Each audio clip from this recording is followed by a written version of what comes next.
সেই উদ্দেশ্য হৈছে পৃথিৱীত সৃষ্টিৰ কাকনি মেলা আৰু সকলোৱে নিজ নিজ কাৰ্য সম্পাদন কৰা প্ৰয়োজন সাপেক্ষে দেৱী লক্ষ্মীয়েও আমাক এই ক্ষেত্ৰত সহায় কৰিব লাগিব।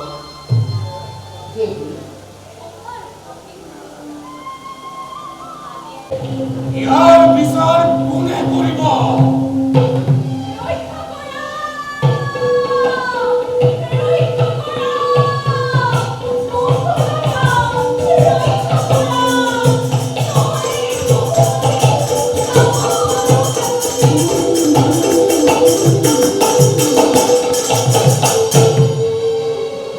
অনুভৱ খুব ধুনীয়া। এইবেলি বিভিন্ন স্থানত মই ৰাস পৰিৱেশন কৰিলোঁ, কিন্তু দিছপুৰ ক্লাবত আহি ডক্টৰ দীপেন দাস ছাৰৰ মই মানে ৰক্ষা কৰিলোঁ নিমন্ত্ৰণ, আৰু খুব ভাল লাগিছে। নতুন এটা অভিজ্ঞতা, খুব নতুন ধৰণে মই এই ৰাসখন নিজে শিকিবলৈ পাইছোঁ আৰু খুব ধুনীয়াকৈ সকলোৱে শিকাই বুজাই লৈছে, ভাল লাগিছে।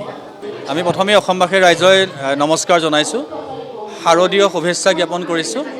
নৃগোষ্ঠীয় অধ্যয়ন গৱেষণা কেন্দ্ৰৰ উদ্যোগত যোৱা ৬টি বছৰে শ্ৰী শ্ৰী কৃষ্ণ ৰাসলীলাভাৱে উদযাপিত হৈ আহিছে। এইবেলি আমাৰ সপ্তমটি বৰ্ষ। এই সপ্তম বৰ্ষত আমি ৰাস উৎসৱভাগীৰ সৈতে সংগতি ৰাখি এলানি দিহানামৰ অনুষ্ঠান আমি আয়োজন কৰিছোঁ। মধ্য অসমৰ দিহানামৰ শৈলীৰে প্ৰায় 5টি দলে আহি দিহানামৰ অনুষ্ঠান পৰিৱেশন কৰিলে। ৰাসৰ লগত সংগতি ৰাখি আমি এখনীয়া মুখপত্ৰ প্ৰকাশ কৰিছোঁ, কেলি কৰে বৃন্দাবনৰ ৫মটি সংখ্যা। এইবাৰ বিষয়টো হৈছে দিহানাম। এই আলোচনীখনি উন্মোচন কৰিলে গুৱাহাটী বিশ্ববিদ্যালয়ৰ সন্মানীয় উপাচাৰ্য ডক্টৰ ননীগোপাল মহন্ত ডাঙৰীয়াই। ইতিমধ্যে অসমৰ বিভিন্ন প্ৰান্তৰ পৰা দৰ্শক আহি আমাৰ এই ৰাসভাগী উপভোগ কৰিছে। আমি সকলোলৈকে অন্তৰ নিৰ্ভীত কোণৰ পৰা শ্ৰদ্ধা জ্ঞাপন কৰিছোঁ। ধন্যবাদ।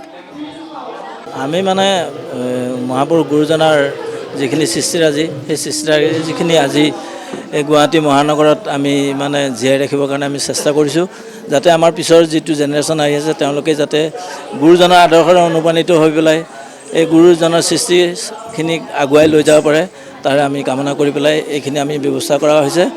ইয়াতে আমাৰ আৰু কৰিবলগীয়া যথেষ্টখিনি আছে, তথাপিতো আমি এই মহানগৰীৰ ভিতৰত যিমানখিনি পাৰিছোঁ থুলমূলকৈ হ'লেও আমি কৰিবলৈ চেষ্টা কৰিছোঁ।